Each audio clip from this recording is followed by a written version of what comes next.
소설 빙점으로 우리에게 잘 알려진 일본의 여성 작가이며 기독교인인 미우라 아야코는요, 평생을 살면서 갖가지 지병으로 시달렸는데요. 그녀는 그의 책에서 다음과 같이 고백을 합니다. 병들지 않고서는 드리지 못할 기도가 따로 있습니다. 병들지 않고서는 믿을 수 없는 기적이 따로 있습니다. 병들지 않고서는 들을 수 없는 말씀이 따로 있습니다. 병들지 않고서는 가까이 갈 수 없는 성소가 따로 있습니다. 병들지 않고서는 우러러 볼 수 없는 얼굴이 따로 있습니다. 오, 병들지 않고서는 나는 인간이 될 수조차도 없습니다. 한마디로 병이 들고 나서 병으로 고통을 받으면서 깨달은 진리가 너무나 많았다는 것이죠. 같은 맥락으로요, 사역을 하면서 불치의 병 속에 놓여 있었던 사도 바울도 고린도 후서에서 다음과 같이 고백을 합니다. 나는 이것을 내게서 떠나게 해달라고 주님께 3번이나 간청하였습니다. 그러나 주님께서는 내게 이렇게 말씀하셨습니다. 내 은혜가 내게 족하다. 내 능력은 약한 데서 완전하게 된다. 그러므로 그리스도의 능력이 내게 머무르게 하기 위하여 나는 더욱더 기쁜 마음으로 내 약점들을 자랑하려고 합니다. 사도 바울도 본인이 겪은 그런 고난과 고통을 통해서 하나님의 능력이 자신의 약함을 통해서 오히려 더 완전하게 된다는 정말 역설적인 진리를 깨닫게 되고요. 그리고 자기가 약하기 때문에 하나님의 능력으로 말미암아 오히려 더 큰 일을 할 수 있다는 그러한 놀라운 진리를 사도 바울은 깨닫게 됩니다. 미우라 아야코 여사나 사도 바울에게는 공통점이 있었던 것이죠. 그들은 고난 가운데 있었고요. 그리고 그들은 고난을 이기고 승리하고 있었다는 것입니다. 그들이 어떻게 고난을 이기고 승리할 수 있었을까? 그 비결은 무엇일까? 한번 바라보면 우리가 질병에 항상 노출될 수밖에 없는 존재인데요. 우리가 무균실에서 평생을 살지 않는 이상은 우리는 이런저런 모양으로 병에 노출되고 우리 몸 안에 흐르고 있는 그런 암 유전인자로 인해서 우리도 언제든지 암에 걸릴 수 있는 그런 위험성을 갖고 우리는 살아가고 있는 것이죠. 질병을 이기는 최선의 길은 우리가 무균실에 들어가서 평생을 사는 것이 아니라 그 질병을 이길 수 있는 건강을 키우는 것입니다. 우리가 지은 빌딩이나 집도요, 비바람과 폭풍을 이길 수 있는 최선의 길은 기초를 튼튼하게 해서 그 빌딩과 집을 건실하게 건축하는 것입니다. 미우라 아야코와 사도 바울이 그들이 겪고 있는 고난을 이겨낼 수 있었던 비결은 다름 아닌 그들의 신앙이 든든하게 건실하게 세워졌기 때문인 것이죠. 우리의 몸이 병에 노출될 수밖에 없듯이 집이 비바람을 피할 수 없듯이 우리의 인생도 어려움과 고난을 피할 수는 없습니다. 결국 우리가 피할 수 없는 어려움과 고난이라는 그러한 길 속에서 우리가 걸어 나아갈 때 그 고난을 이기는 최선의 길은 그것을 이길 수 있는 건강을, 영적 성장을 우리가 하는 것이죠. 날아가는 비행기가 할 수 있는 최선은 무엇일까요? 추락은 아닐 것이고 비상 착륙도 아닐 것입니다. 날아가는 비행기가 할 수 있는 최선의 길은 계속 날아가야 되는 것이죠. 성령을 통해서 하나님의 은혜로 하나님의 무조건적인 은혜와 긍휼과 자비로 우리가 영적으로 다시 태어났는데 다시 태어난 기독교인들이 할 수 있는 최선의 길은 영적으로 성장하는 것입니다. 아이가 이 땅에 태어나면 그가 할 수 있는 최선의 길은 그가 성장하는 것이죠. 만약에 아이가 성장하지 않는다면, 아기가 발육하지 않는다면, 양육되지 않는다면 그거는 불행한 일 중에 하나일 것입니다. 아기가 육체적으로 성장하는 것이 당연한 것처럼 영적으로 다시 태어난 거듭난 중생한 기독교인들도 영적으로 성장하는 것이 당연한 것이고 가장 우리가 노력해야 될 부분이라는 것이죠. 체스터턴이라는 신학자는 다음과 같은 말을 하기도 했습니다. 어떤 것을 그냥 방치해 둔다면 그것은 엄청난 변화의 회오리 속에 두는 것과 다름없다. 하얀 기둥을 그냥 내버려 두면 그 기둥은 곧 검게 변할 것이다. 비유적으로 영적으로 표현했지만 사실 이 표현은 굉장히 과학적인 사실이기도 합니다. 우리가 잘 아는 엔트로피의 증가라는 법칙을 잘 알고 있는데요. 사물이라는 것은 그 자리에 놔두면 무너질 수밖에 없는 것이고 붕괴될 수밖에 없는 것이 자연의 이치라는 것이죠. 영적으로도 마찬가지라는 것입니다. 우리가 그냥 그 자리에 그냥 있기만 하면 그 상태를 유지하는 것이 아니라 오히려 더 부패되고 타락하고 영적으로 쇠락하게 된다는 것이죠. 그래서 가만히 있을 수는 없는 것이죠. 비행기처럼 가만히 있을 수는 없습니다. 비행기는 추락하거나 날아가거나 둘 중에 하나인 것이죠. 그래서 우리는 비행기가 날아가듯이 영적으로 다시 태어난 기독교인들은 성장해야 되듯이 저와 여러분들은 항상 성장하도록 최선을 다해야 된다는 것이죠. 한편으로 보면 시편 131편은 돌봄에 대한 시편이다라고 얘기할 수가 있습니다. 마치 정원사가 과실수를 이렇게 보호하고 돌보는 그런 역할을 할 때 이 나무가 더 많은 과실을 맺기 위해서 반드시 해야 되는 일 중에 하나가 뭐냐면 가지치기라는 것을 합니다. 즉 가지치기를 해야만 더 실하고 더 튼튼하고 더 상품 가치가 있는 과일들이 맺어지게 된다는 것이죠. 나무의 입장으로 보면은 정원사가 가지치기를 한다고 했을 때 자기의 분신인 가지가 떨어져 나가고 잘려져 나간다고 했을 때 그것은 아픔일 수밖에 없는 것이죠. 그러나 순간의 아픔이 있더라도 그 가지치기는 필요한 것입니다. 예수님께서도 포도나무의 열매를 말씀을 하시면서 열매를 맺는 가지가 더 많은 열매를 맺기 위해서 가지치기를 하신다고 그렇게 비유적으로 말씀합니다. 요한복음서 15장 2절에서 이렇게 말씀하시죠. 내게 붙어 있으면서도 열매를 맺지 못하는 가지는 아버지께서 다 잘라버리시고 열매를 맺는 가지는 더 많은 열매를 맺게 하시려고 손질하신다. 한마디로 가지치기 하신다는 것이죠. 그래서 우리가 오늘 본문을 통해서 우리가 영적으로 성장하고 또 영적으로 성숙해지기 위해서 우리는 영적으로 어떤 종류의 가지치기가 필요한지를 오늘 말씀을 통해서 함께 깨닫고자 합니다.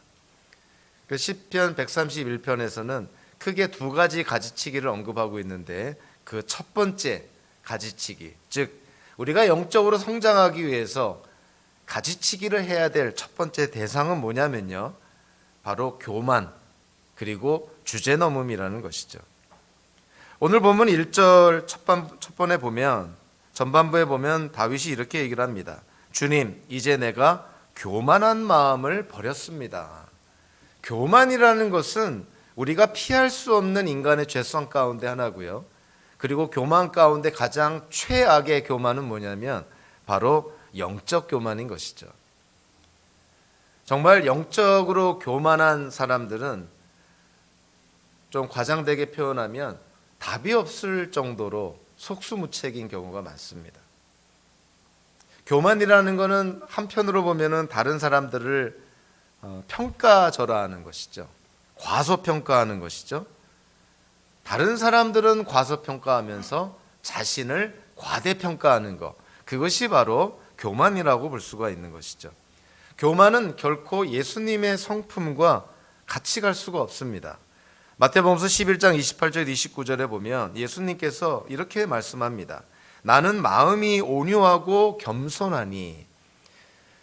예수 그리스도를 믿음으로 말미암아 예수님과 영적으로 연합된 기독교인들이 반드시 추구해야 될 성품, 그리고 반드시 보여줘야 될 성품은 바로 예수님의 성품인 것이죠. 우리의 죄성이 예수님과 연합됨으로 말미암아 예수님의 성품으로 변화되어 가는 것이, 그것이 우리 기독교인의 삶이요, 그것이 신학적으로 성화의 과정이라고 얘기를 합니다.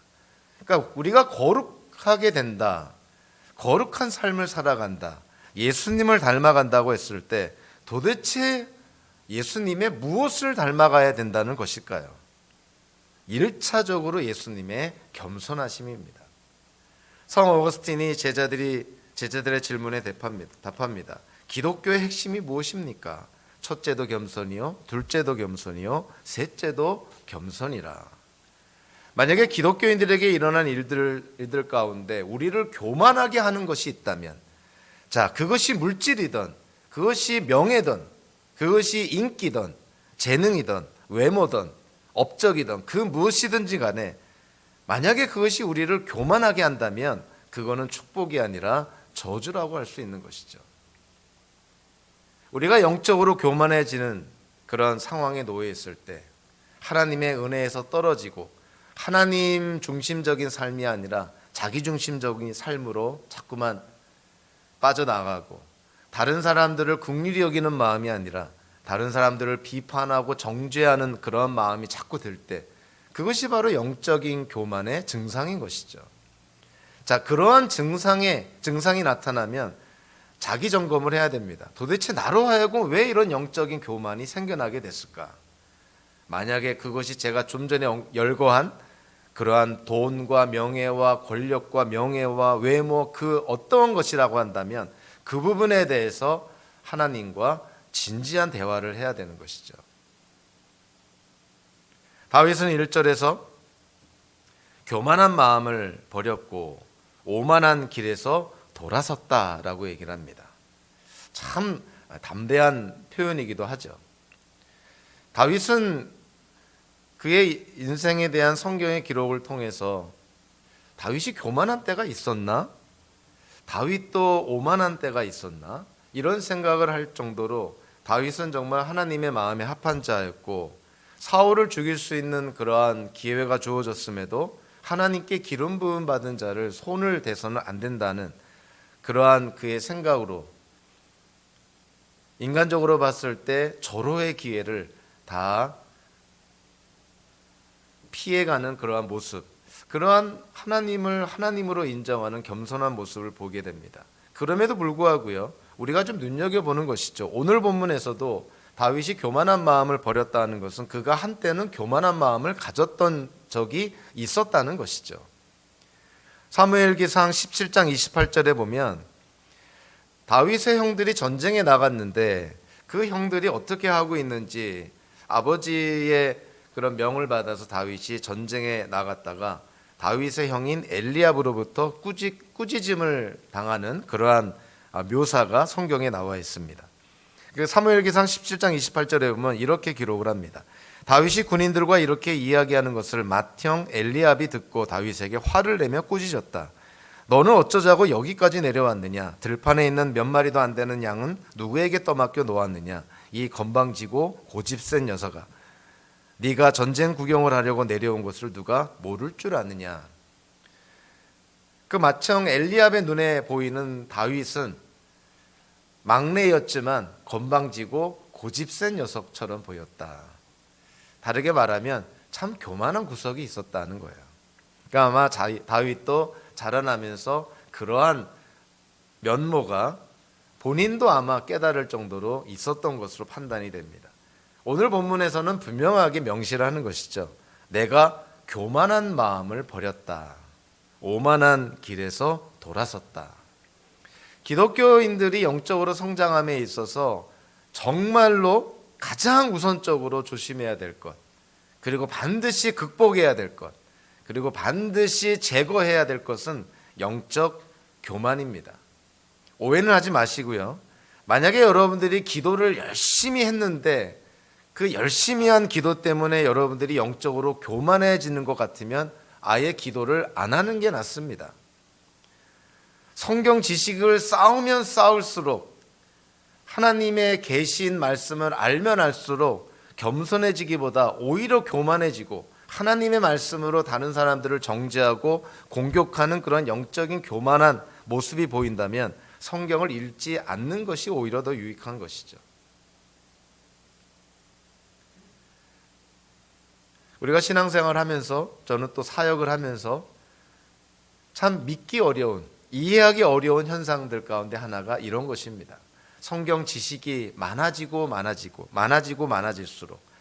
기도를 더 하면 할수록 우리 교회는 지금은 없지만 새벽 기도회 때마다 새벽에 나와서 기도하면 기도할수록 영적으로 교만해지는 사람들을 만날 때가 있어요. 이해가 안 되는 것이죠. 하나님의 말씀을 대하면 대할수록 겸손해져야 되는 것이 당연한 것이고, 하나님께 기도하면 기도할수록 겸손해져야 되는 것이 당연한 것이고, 즉 예수님께 가까이 가면 가까이 갈수록 자기가 얼마나 교만하고 오만한지를 깨닫는 것이 당연한 것이고, 빛 대신 하나님께 가까이 가면 가까이 갈수록 자기가 얼마나 더러운 자인지를 깨닫는 것이 당연한 것인데, 어떻게 예수님을 닮아간다고 하면서, 어떻게 빛 대신 하나님께 가까이 간다고 하면서 자기는 더러움이 없고 깨끗하다고, 어떻게 그렇게 영적인 교만에 빠질 수가 있을까? 참 살다 보면 이해 안 되는 일들을 우리가 종종 마주하게 됩니다. 경우에 따라서는 저 자신이 그렇게 이해 안 되는 그러한 모습을 보일 수도 있겠죠. 그래서 우리가 항상 우리 자신을 돌아보며 성찰하며 점검을 해야 되는 것이죠. 나의 영적 상태를, 하나님과의 관계를, 나는 지금 과연 예수님의 그런 이중의 사랑계명, 하나님을 사랑하고 이웃을 사랑하라는 그 사랑의 이중계명을 과연 잘 지키고 있는가? 하나님의 말씀대로 산다고 하면서 혹여라도 하나님의 영광을 가리고 이웃들을 정죄하고 심판하는 그러한 마음을 갖고 있지는 않는가? 항상 우리가 돌아봐야 되는 것이죠. 그래서 자연스럽게 1절 후반부에서 다윗이 교만한 마음을 버리고 오만한 길에서 돌아섰다고 하면서 1절 후반부에 그가 또 다짐하는 것이 이것입니다. 너무 큰 것을 가지려고 나서지 않으며 분에 넘치는 놀라운 일을 이루려고도 하지 않습니다. 한마디로 말해서 주제 넘은 생각을 하지 않겠다. 자기가 어떠한 존재인지를, 하나님과의 관계에서 자기가 과연 어떠한 존재인지를 깨닫고 하나님께서 허락하신 일들을 최선을 다해서 하겠다는 것이지, 하나님이 허락하지도 않은 일들을 주제넘게 자기가 계획하고 자기가 판단하고 자기가 추진하고 자기가 이루고 성취하겠다는 그러한 생각을 하지 않겠다는 거예요. 한마디로 이 주제넘다라는 것은 자기를 평가절상하는 것이고 과대평가하는 것입니다. 사도 바울도 로마서에서 로마의 기독교인들에게 이와 같은 맥락의 말씀을 권면을 합니다. 로마서 12장 3절에서 사도 바울이 이렇게 말하는 것이죠. 나는 내가 받은 은혜를 힘입어서 여러분 각 사람에게 말합니다. 여러분은 스스로 마땅히 생각해야 하는 것 이상으로 생각하지 말고 하나님께서 각 사람에게 나누어 주신 믿음의 분량대로 분수에 맞게 생각하십시오. 자, 오늘 본문의 말씀과 사도 바울의 로마서 12장 3절의 말씀을 이렇게 비교해 보면 일맥상통하는 것입니다. 하나님께서 우리에게 허락하신 그 자리에서 하나님께서 허락하신 은사를 갖고 우리에게 주어진 사명을 최선을 다해서 감당하는 것이죠. 그것이 저와 여러분들이 추구해야 될 삶의 모습인데, 그 이상의 것을 추구하고 바란다는 것은 사실은 자기 욕심이고 그거는 야망에 불과한 것이죠. 하나님께로부터 온 것이 아니라 내 욕심이라는 것이에요. 그것이 주제 넘다라는 거예요. 하나님께서 허락하지 않은 일을 하나님의 뜻과는 관계없이 내 뜻대로 내 마음대로 추구하고 추진해 나아가겠다. 그것이 바로 우리 안에 남아있는 죄성이라는 것이죠. 야망과 열망이라는 표현이 있습니다. 언뜻 들으면 비슷합니다. 야망과 열망. 우리는 열망을 가져야 되겠죠. 하나님 안에서 뜻을 세우고 계획을 세우고 하나님께서 허락하시는 길을 향해서 최선을 향해 살아가고자 하는 그런 열망이 있어야 되는데, 이 열망이 하나님의 뜻과 관계없는 열망이라고 한다면 그것은 개인의 야망에 지나지 않습니다. 기독교인들이 야망을 가져야 된다는 말은 굉장히 위험한 말인 것이죠. 하나님의 뜻과는 관계없이 내 자신의 어떤 목표를 추구하고 내 목적을 추구하기 위한 그런 야망, 그거 굉장히 위험한 것입니다. 안 갖느니만 못한 결과를 초래할 수가 있는 것이죠. 그래서 혹자는 야망은 다름 아닌 미친 열망이다 라고까지 얘기를 합니다. 잘못됐다는 것이죠. 플로리다에서 사역을 할 때 한 번은 김치를 선물로 받은 적이 있는데요. 이 김치를 먹었는데 그 맛이 뭐랄까 도저히 이 분별이 안 되는 맛인 거예요.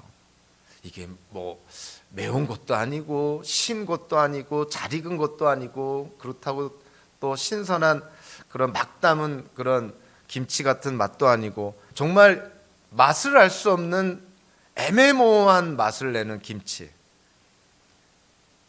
우리 교회 나이 드신 분이 그 김치를 한번 딱 드셔보더니 단번에 하는 얘기가 뭐였냐면 이 미친 김치네라고 얘기를 하더라고요. 그러니까 김치가 원래 내야 될 맛을 내지 못하고 정말 도무지 분별할 수 없는 애매모호한 이상한 맛을 내는 김치를 미친 김치라고 얘기했듯이 우리의 열망이 혹여라도 하나님의 뜻과 관계없는 도대체 이것이 하나님의 영광을 위한 것인지 내 야망을 위한 것인지 또는 몸된 교회를 섬기기 위한 것인지 아니면 자기의 어떤 만족을 추구하기 위한 것인지 이러한 것들이 애매모호해진다면 그건 정말 미친 열망이라는 것이죠. 그러니까 우리가 한번 잘 스스로를 점검해야 되는 것이에요. 다른 피조물과 달리 인간에게 하나님의 형상대로 지음받은 인간에게 하나님께서 주어진 아주 중요한 특징 중에 하나가 자기를 돌아볼 수 있는 피조물이 인간밖에 없다는 거예요. 그러니까 자기를 돌아보지 않는다. 자기를 성찰하지 않는다. 자기를 점검하지 않는다는 것은 다른 동물들과 자기 자신을 사실은 동격화하는 것입니다. 굉장히 자기를 비하하는 것이죠. 그래서 사람은 자기를 항상 돌아봐야 됩니다. 그래서 많은 사람들이 일기를 쓰는 것을 많이 권장하는 이유가 뭐냐면 일기를 쓰면 자기를 돌아볼 수 있기 때문에 그렇다는 것이죠. 그것이 자기의 일상을 기록하는 것이든 아니면 영적인 일기든 간에 자기를 돌아보고 성찰하는 것, 그것이 우리가 교만과 또는 주제넘음을 이겨낼 수 있는 하나의 좋은 방편이 아닌가 이런 생각을 합니다. 신앙의 성장과 성숙을 위해서 우리가 첫 번째로 가지치기 해야 될 것이 교만과 주제넘음이라면 두 번째로 가지치기 해야 될 것은 좀 색다른 측면을 언급을 합니다. 소위 말하는 2절에서 언급된 것처럼 수육이라고 볼 수가 있는데요. 2절에서 이렇게 말하고 있죠. 오히려 내 마음은 고요하고 평온합니다. 젖된 아이가 어머니 품에 안겨 있듯이 내 영혼도 젖된 아이와 같습니다. 젖을 뗐다라는 거예요. 젖을 뗐다. 좀 어려운 한자어긴 하지만 수유기가 있고 이유기가 있죠. 수유기는 아기들이 젖을 먹는 기간을 수유기라 그럽니다. 이유기는요, 당연히 젖을 떼는 기간을 이유기라 그러는 것이죠. 아기가 성장하려면 반드시 거쳐야 될 단계가 뭐냐면 바로 이 수유기에서 이유기로 넘어가야 됩니다.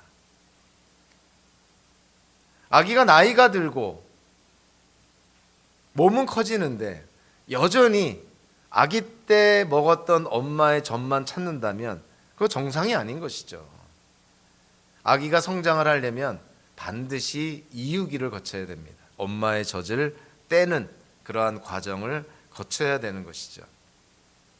이 물질 세계의 현상, 즉 수유기에서 이유기로 넘어가야 아기가 성장할 수 있다는 이런 것은요, 영적인 세계로도 유추가 됩니다.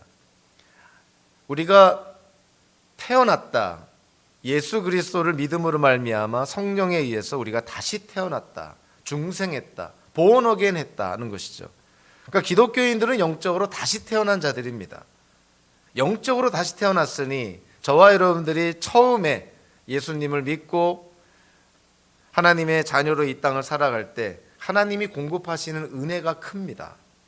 마치 갓난아기가 어찌 보면 가장 무기력한, 무능력한 그런 상태에 있는 게 아기잖아요. 그 아기가 엄마로부터 주어지는 그 젖을 그냥 일방적인 은혜를 받고 자라나는 것이죠. 영적으로 다시 태어난 기독교인들도 마찬가지인 것이죠. 영적 수유기에는 하나님의 은혜가 특별히 큽니다. 하나님께서 적지 않은 때에 특별한 경험을 하도록 허락하시고, 좀 조심스럽게 얘기해야 되지만 이 영적 수유기에는 경험하기 어려운 특별한 체험들도 하나님이 많이 허락하십니다. 왜냐하면 예수 그리스도를 믿는 자로 하여금, 영적으로 태어난 자로 하여금 그가 하나님의 자녀로 다시 태어났다는 것을 확신을 시켜주기 위해서 그러한 특별한 체험들을 하나님이 허락하실 때가 있는 것이죠. 자, 그런데 영적 수유기를 지나서 영적 이유기로 넘어갈 때 그 증상 중에 하나가 뭐냐면, 현상 중에 하나가 뭐냐면, 예수님을 처음 믿었을 때 경험했던 그 놀라운 영적인 체험들, 정말 초과학적인 그러한 체험들이 어느 순간부터 더 이상은 일어나지 않는다는 거예요. 마치 태어난 아기에게 이제 엄마의 젖이 주어지지 않는 거와 마찬가지입니다. 그러니까 아기가 성장하려면 이 젖을 떼야 되는 것이에요. 젖을 떼고 엄마의 젖 대신에 단단한 음식을 먹어야 성장하는 것이에요. 그러니까 영적으로 막 태어난 초창기 새신자들, 초신자들에게 아마 그의 이후에 일어나는 영적인 그런 생활, 신앙의 여정 속에서 경험해보지 못할 특별한 경험들을 그 신앙생활의 초기에 많이들 경험하는 이유가 그 하나님의 은혜인 것이죠. 내가 이제는 다시 태어난 하나님의 아들, 딸이다, 하나님의 자녀라는 것을 확신시켜주기 위해서 다른 때에는 경험하기 어려운, 또 다른 사람들이 경험하기 어려운 특별한 체험들을 하나님이 허락하신다는 거예요. 자, 그런데 그러한 특별한 체험과 그런 영적인 경험들이 항상 있는 것이 아니고 지속되는 것이 아니라는 것이죠. 어느 때가 되면은 그러한 영적인 체험도, 특별한 감흥도, 감정도 막 식을 질 때가 오는 것이죠. 그럴 때가 어떤 때냐? 하나님께서 우리를 택하여 주시고 하나님의 자녀 삼아 주셨다가 하나님이 마음이 바뀌어서 우리를 버리신 것인가요? 하나님께서 우리에게 허락하신 선물로 주신 구원을 하나님께서 다시 뺏은 것인가요? 그렇지 않습니다. 하나님은 우리와 맺은 관계, 하나님이 주도해서 하나님이 시작해서 맺은 그 하나님과 우리의 관계는 절대로 깨지지 않아요. 절대로 번복되지 않습니다. 하나님은 변하지 않는 분이세요. 그래서 하나님이 우리와 한 번 언약의 관계를 맺고 아버지와 자녀의 관계를 하나님이 맺어주시면 그 관계는 절대로 깨지지 않습니다. 다만 그 관계는 계속 있는데, 관계를 맺고 있는, 하나님이 관계를 맺어주신 그 자녀가 순간순간의 경험과 환경과 감정 때문에 그 관계를 의심하게 되는 것이죠. 그러한 때가 우리에게 항상 있다는 거예요. 산 정상에 올라가는 듯한 그런 영적인 상태가 있는 반면에 어두운 골짜기를 걸어가는 그런 영적인 상태도 우리가 놓일 때가 있는 것이죠. 그럼에도 불구하고 변함없는 것은 우리의 존재, 우리의 정체성, 우리의 아이덴티티는 절대로 변하지 않는다는 거예요. 왜냐하면 그 관계가 하나님께로부터 시작이 됐기 때문에 그렇습니다. 갓난아기 때 엄마의 젖을 먹는 것처럼 영적으로 초신자 때, 새신자 때 그 감동과 감격, 그 놀라운 경험들, 이것들이 시간이 지나면서 점차 사라지는 것을 보게 됩니다. 하나님의 사랑이 사라지는 것이 아니라 이제 하나님과 우리의 관계가 새로운 단계로, 새로운 스테이지로 나아갈 때가 됐다는 거예요. 그것이 바로 수유기에서 이유기로 넘어가는 것입니다. 그러면 엄마의 젖을 먹던 수유기에서 이제 엄마의 젖을 뗀 이유기로 넘어갈 때 그 아기는 어떻게 성장을 할까요? 젖 대신에 단단한 음식을 먹어야 되는 것이죠. 그 단단한 음식이 뭐겠습니까? 당연히 하나님의 말씀이 단단한 음식이라는 거예요. 오늘 보면 2절에서 젖을 뗀 아기가 어머니의 품에 고요히 안겨있는 모습입니다. 젖을 뗐다는 것은 어머니의 품에 안겨있더라도 엄마의 젖을 먹지 못한다는 것이죠. 그럼에도 불구하고 어머니 품에 평온하게 안겨 있는 모습입니다. 사실 아기가 수유기에서 이유기로 넘어갈 때, 엄마의 젖을 뗄 때 뭐 애들마다 좀 차이가 있겠지만 공통적인 게 뭐겠어요? 쉽지 않다는 것이죠. 애들이 울고불고 난리 나는 것이죠. 엄마의 젖을 먹다가 못 먹게 하니 이 아이가 뭔 생각을 하겠어요? 기를 쓰고 울어대는 그 갓난 아기에게 어떤 때는 엄마가 매정하게 젖을 떼야 되는 그러한 상황이 오는 것이죠. 어찌 보면은 참 은혜롭고 평온한 과정이 아니라 아주 사납고 시끄러운 과정이다라고 볼 수가 있는 것이죠. 우리의 영적인 여정도 마찬가지인 것이죠. 신앙적으로 새신자, 초신자에 있을 때 이제는 신앙적으로 성장하는 그러한 과정으로 넘어갈 때 이러한 단계가, 이러한 포인트가 우리에게도 분명히 있다는 것입니다. 영적으로 성숙한 모습이 바로 젖된 아기가 어머니의 품 안에서 고요한 평온한 모습인데, 이거를 사도 바울은 빌립보서 4장 11절 12절에서 이와 같이 표현을 합니다. 내가 궁핍해서 이렇게 말하는 것이 아닙니다. 나는 어떤 처지에서도 스스로 만족하는 법을 배웠습니다. 나는 비천하게 살 줄도 하고 풍족하게 살 줄도 합니다. 배부르거나 굶주리거나 풍족하거나 궁핍하거나 그 어떤 경우에도 적응할 수 있는 비결을 배웠습니다. 젖을 떼는 아기 입장에서는 그의 인생 가운데 아마도 제일 처음으로 맞이하게 된 인생의 쓴맛이겠죠. 먹고 싶은 엄마의 젖을 못 먹고 있으니, 먹고 싶은 엄마의 젖은 못 먹게 하고 생전에 먹어보지도 못한 이상한 것을 자꾸만 먹으라고 하니 아기 입장에서는 정말 힘들었던 것이죠. 그런데 사도 바울이 오늘 본문을 통해서 수유기에서 이유기로 넘어온, 그래서 영적으로 성장한 기독교인의 모습을 젖된 아기가 어머니의 품 안에서 평온한 모습입니다. 그 엄마의 젖을 먹지는 못하지만 그럼에도 불구하고 어머니의 품에서 편안하게 있는, 고요하게 있는 그러한 아기의 모습. 우리 현대 기독교인들이 이러한 모습이 되어야 된다는 것이죠.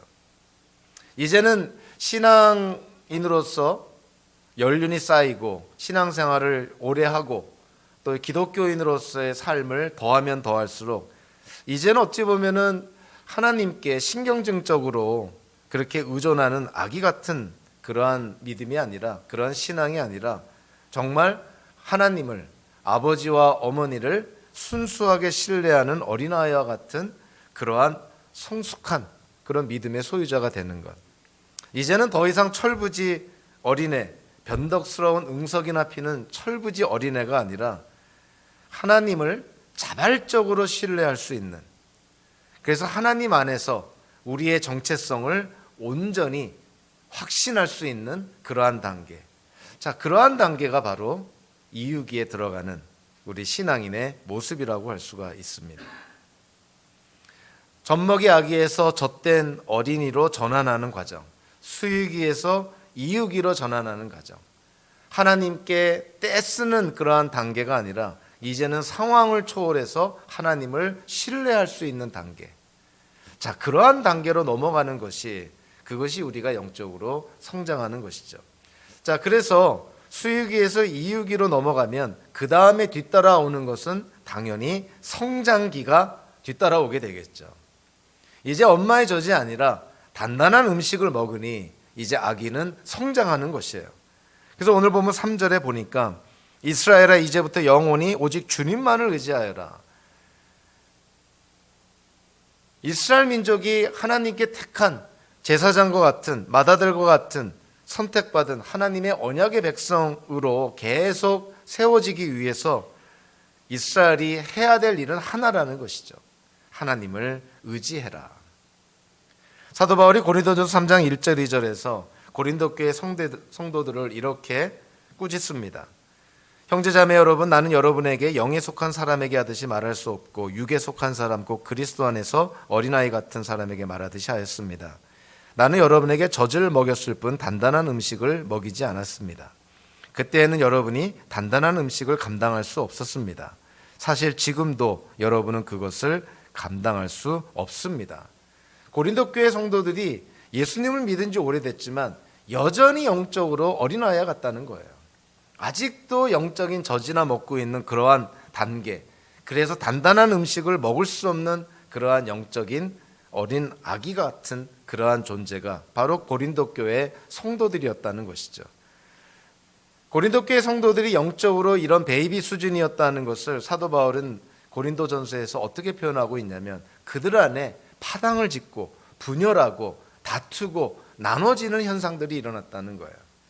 그러니까 영적으로 교만하니까 자기와 다른 사람들을 포용할 수 없으니까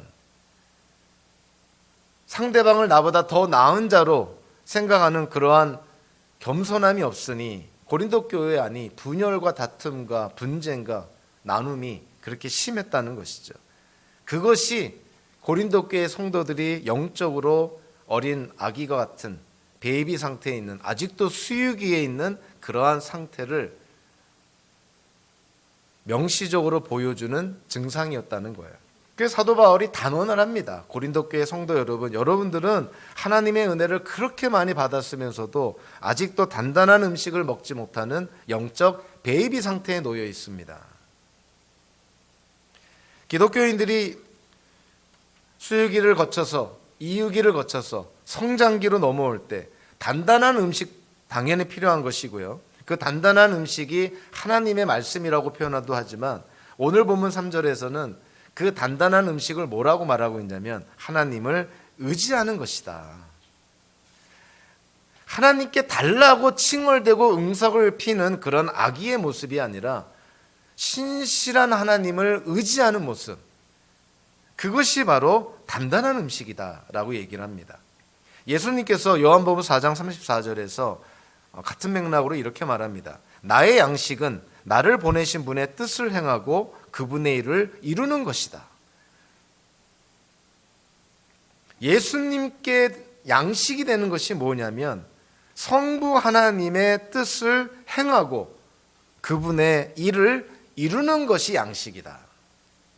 우리는 양식 그러면, 음식 그러면 그냥 수동적으로 우리가 받아 누리는 것을 생각하지만 예수님께서 말씀하신 양식은 결코 수동적이지 않습니다. 능동적인 것이죠. 성부 하나님에 의해서 이 땅에 보내진 그 성부 하나님의 뜻을 행하고 성부 하나님의 일을 이루는 것이 예수님이 지금 취하고 있는 양식이라는 거예요. 자, 그러니까 성부 하나님의 뜻을 행하고 그분의 일을 이루는 것으로 말미암아 예수님은 쉽게 말하면 성장한다, 이렇게 이해가 되는 것이죠. 자, 이거를 예수님이 제자들에게 말씀할 때 제자들에게 주는 의미가 뭡니까? 제자들이 영적으로 성장하기 위해서는 어떻게 해야 된다는 거예요? 하나님의 뜻을 행하고 하나님의 일을 이루는 것이 영적인 성장의 단단한 음식이라는 거예요.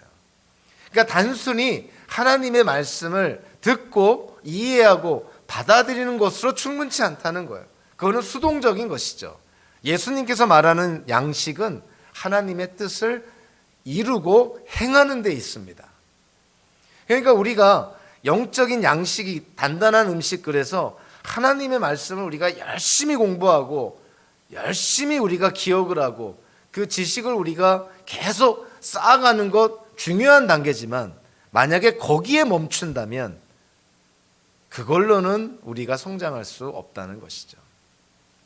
오히려 그 상태에서 멈춘다면 그것은 영적으로 교만해지는 함정에 빠지기가 쉬운 것이죠. 그러니까 하나님의 말씀, 하나님에 대한 지식, 성경에서 나오는 하나님의 가르침, 우리가 그거를 많이 알고 많이 습득하고 우리의 것으로 소화한 다음에 어떻게 해야 된다는 거예요. 예수님의 말씀을 따라야 되는 것이죠. 하나님의 뜻을 행하고 그분의 일을 이루도록 노력해야 되는 것이죠. 그러니까 머리로만 하나님의 뜻을 아는 것으로 충분하지 않다는 거예요. 몸으로 행해야 된다는 것이죠. 적지 않은 경우에 신앙인들이 오랫동안 기독교인으로서 교회를 출석하며 예배를 드리고 나름대로 신앙의 연륜을 쌓아가는데도 그 연륜에 비해서, 신앙의 경험에 비해서, 그리고 신앙생활과 교회생활 또 기독교인으로서의 삶의 연수에 비해서 신앙이 성장하지 않고 영적으로 성숙하지 않은 경우들을 많이 보게 됩니다. 왜 그럴까 생각하면 원인은 거의 여기에 해당됩니다. 예수님의 양식을 취하지 않았기 때문에 그래요. 예수님의 양식이 뭐라는 거예요? 성부 하나님의 뜻을 해가고 성부 하나님의 일을 이루는 것이다. 하나님의 말씀을 통해서 깨달아지는 하나님의 뜻을 그 뜻을 행하고 그 뜻을 이루고 성취하려고 순종하고 노력하고 커미먼트, 헌신해야 되는데 그것을 행하지 않으니 머리만 커지고 지식만 쌓아져 가고 결국 하나님의 말씀, 성경의 지식이 자기를 위한 영적인 양식이 되질 않고 오히려 남을 비판하고 정죄하고 판단하는 독이 되는 그러한 영적인 성장을 방해하는 그러한 결과를 초래하게 되는 것이죠. 그래서 우리가 항상 생각을 해야 됩니다. 왜 내가 영적으로 성장하지 않을까? 왜 영적으로 성숙하지 않을까? 왜 작년에 비해서 1년이 지난 올해 여전히 내 신앙은 그 상태로 답보 상태에 있을까? 왜 정체되어 있을까?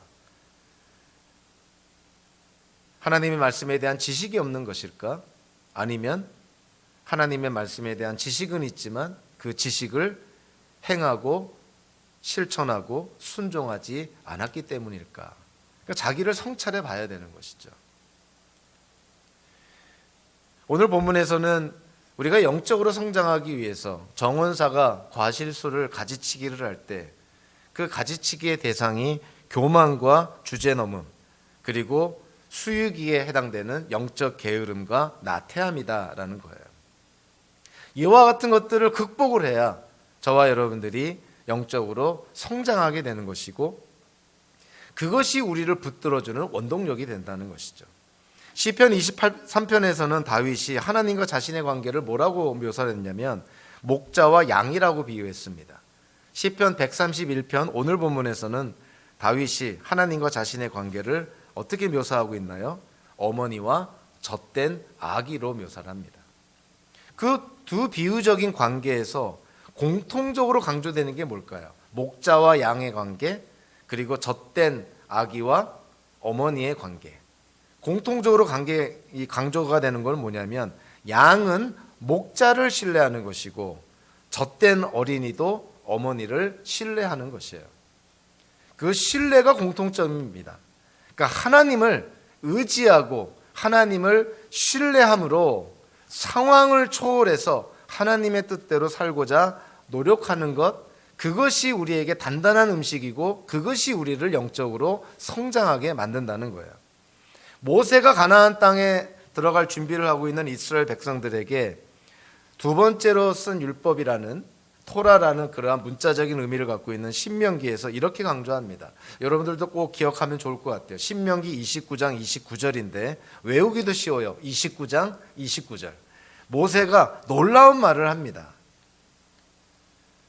하나님의 목적과 계획이 이스라엘 민족에게 다 확연하게 나타내고 계시되어 있지 않더라도 하나님만을 온전히 신뢰하는 가운데 하나님의 말씀에 순종할 것을 촉구를 합니다. 신명기 29장 29절이 이렇게 말하는 것이죠. 이 세상에는 주 우리의 하나님이 숨기시기 때문에 알 수 없는 일도 많습니다. 그것은 주님의 것입니다. 그러나 하나님은 그의 뜻이 담긴 율법을 밝히 나타내 주셨으니 이것은 우리의 것입니다. 우리와 우리의 자손은 길이길이 이 율법의 모든 말씀에 순종해야 합니다. 살면 살수록 우리가 피하고 싶지만 어떤 때는 우리가 이해할 수 없는 일들이 우리의 인생 속에 우리의 상황과 여건 속에 일어나게 됩니다. 하나님 왜 이러한 일들을 허락하시고 왜 이러한 일들이 저에게 일어납니까? 알 수 없는 것이에요. 모세가 이스라엘 백성들에게 말합니다. 하나님이 숨기시는 일들이 있다는 거예요. 하나님이 우리 모두에게 다 알려주지 않는다는 거예요. 그래서 우리가 알 수 없는 일들, 이해할 수 없는 일들, 도저히 수용하기 어려운 그런 일들을 우리가 경험하게 된다는 것이죠. 그럼에도 불구하고 모세는 이스라엘 백성들에게 단언합니다. 그럼에도 불구하고 특별 계시로 하나님의 뜻이 담긴 하나님의 특별 계시인 하나님의 말씀이 우리에게 주어졌으니 하나님의 뜻이 명시된 하나님의 말씀에 순종하는 것이 우리가 해야 될 일이라는 거예요. 하나님 이거 알 수가 없습니다. 왜 이러한 일이 일어났습니까? 하고 하나님께 원망하고 따지는 그런 데 시간을 쏟기보다는 하나님의 뜻이 명백하게 우리에게 알려진 하나님의 말씀에 순종하는 삶이 우리가 추구해야 될 삶이라는 것이죠. 저와 여러분들이 추구해야 될 삶입니다. 성경을 읽다 보면 기독교 역사 속에서 여전히 연구가 되고 있는 말씀, 수많은 교단과 신학과 신학자들 사이에서 논란이 되고 있는 다양한 이견들이 존재하는 아주 어려운 성경 구절들이 있습니다.